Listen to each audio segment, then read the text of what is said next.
कादुओ पानी रे बेहाल मातुछि ब्लॉक रास्ता हंतसंत हेउछंती जनसाधारण। परजंग निर्धारित समय रे गाँ गाँ रे विशुद्ध पानीय जल जगाई देबाकू चलीछि पाइप पिछा कार्य।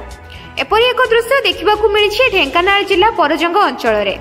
ठिका संस्था माध्यम जेसीबी मेसिन साहाय्य रास्ता कड़े माटी खोला जाई एहार मध्य पाइप बिछाइबा कार्य जारी रही।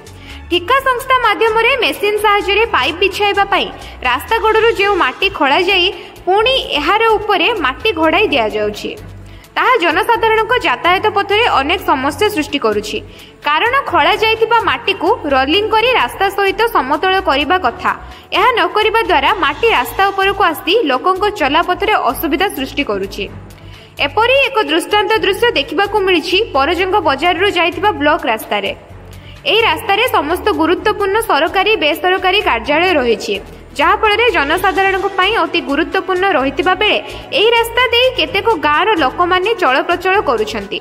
वर्तमान एही रास्ता कड़े पानी पाइप बिछाइबा पई स्थाने स्थाने मेसिन साहाय्य खोला जाई माटी घोड़ाई दिया जाइथिले मध्य वर्तमान लोकंक यातायात पथ मरण जनता पालिटिछि। वर्तमान अंचल रे 2 दिन धरी चलीछि लघुचाप जनित लगाण वर्षा। तुहा को तुहा वर्षा जारी रहितिबा बेले समस्त गाँ गहली रास्ता कादुओ पानी दृश्य देखा जाउछि। गाँ गहली कादुओ पानी अपेक्षा ब्लॉक रास्ता जो पाइपलाइन पाई माटी खोला जाइछि सेही कादुओ पानी भिन्न। पाइपलाइन पाई खोला जाइथिबा माटी ताहा कादुओ पानी रे बेहाल मातुछि।